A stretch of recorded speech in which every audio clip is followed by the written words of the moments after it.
नमस्कार साथियों, चैनल पर आपका स्वागत है।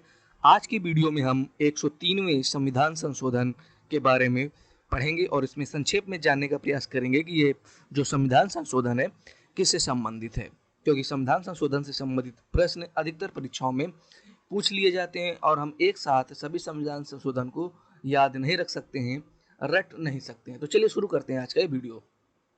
देखिए, जो 103वां जो संविधान संशोधन है, अगर बात करें तो यह है एक प्रकार से, मतलब कि ये जो शॉर्टकट में एक समझे, ये ईडब्ल्यूएस से संबंधित है। अब ये ईडब्ल्यूएस क्या है? ईडब्ल्यूएस है इकोनॉमिकली वीकर सेक्शन, मतलब कि ऐसा वर्ग जो कि आर्थिक रूप से कमजोर है। ठीक है, तो ईडब्ल्यूएस कोटा से संबंधित है। तो इसमें क्या प्रावधान किया गया? इसमें इस संविधान संशोधन के माध्यम से स्टेट को मतलब कि पावर दी गई कि वो कुछ ऐसे प्रावधान बना सकता है जो कि आर्थिक रूप से कमजोर हैं भारत के जो नागरिक, उनके उत्थान के लिए। तो इसके तहत जो है कि संविधान में कुछ संशोधन किया गया, कुछ नए अनुच्छेद जोड़े गए। तो उनके बारे में सबसे पहले हम देख लेते हैं। देखिए, तो सबसे पहले आर्टिकल 15 में एक खंड जोड़ा गया, मतलब कि एक क्लॉज जोड़ा गया, आर्टिकल 15(6). इसके तहत की जो है, इसमें बताया गया कि जो आर्थिक रूप से कमजोर वर्ग हैं उन लोगों की उन्नति के लिए जो राज्य है वो विशेष प्रावधान बना सकता है। किसमें? शिक्षण संस्थानों में प्रवेश के लिए। ठीक है, और इन शिक्षण संस्थानों में कौन कौन शामिल है? देखिए, जो सरकारी है, राज्य के द्वारा ओरिजिनली हैं, वो तो शामिल ही हैं, लेकिन इसके अतिरिक्त जो है अनुदानित और गैर अनुदानित, यानी एडेड और नॉट एडेड जो हैं, वो भी जो स्कूल हैं, विद्यालय हैं, शिक्षण संस्थान हैं, वो भी इसमें शामिल हैं। ठीक है, लेकिन जो माइनॉरिटी एजुकेशनल इंस्टीट्यूट है, मतलब कि जो अल्पसंख्यकों के जो इंस्टीट्यूट हैं, उनको इसमें छूट दी गई है। मतलब कि आप जो ये प्रावधान है उन उसमें ये माइनॉरिटी के जो एजुकेशनल इंस्टीट्यूट है वो शामिल नहीं होते हैं। तो इसके तहत 10% रिजर्वेशन देने की बात इसमें कही गई है। और ये रिजर्वेशन जो है, जो 50% का रिजर्वेशन है जो अभी संविधान में है, उसके अतिरिक्त है।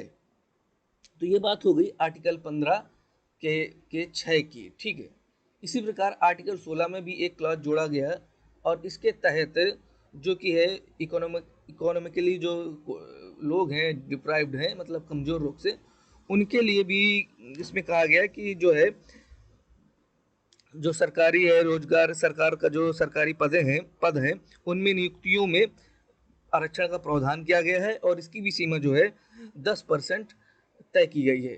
यानी कि 10% जो है ईडब्ल्यूएस कोटा लगाया गया है सरकारी नौकरियों में।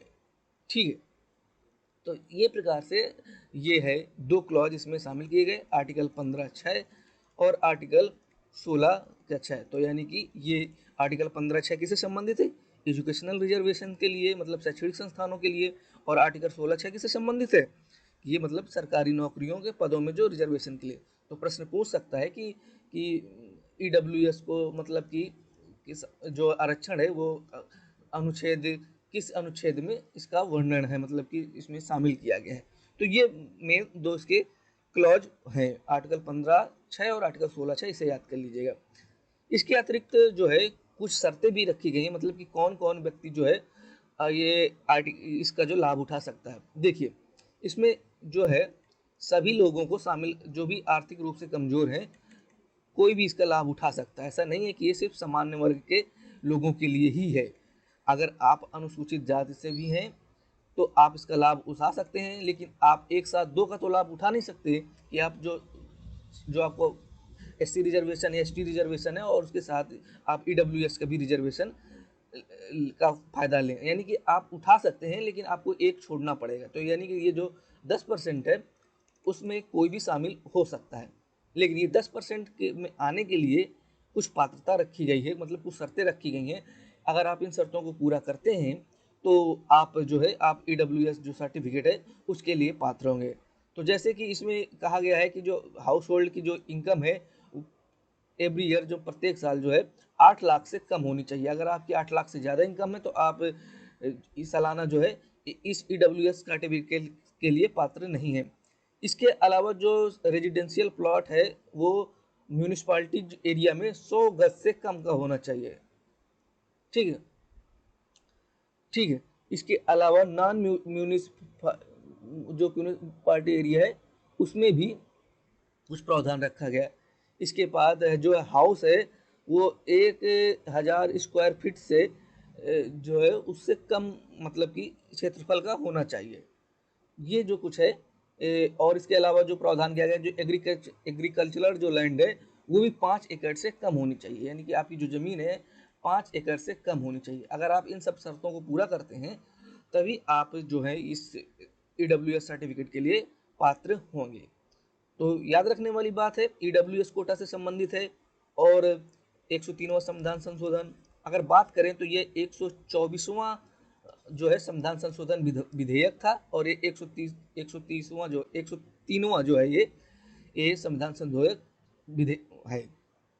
ठीक है, आर्टिकल 15(6) और आर्टिकल 16(6) याद कर लीजिएगा। तो फिलहाल इस वीडियो में इतना ही। अगले वीडियो में हम और एक महत्वपूर्ण संविधान संशोधन के बारे में पढ़ेंगे। मिलते हैं अगले वीडियो में।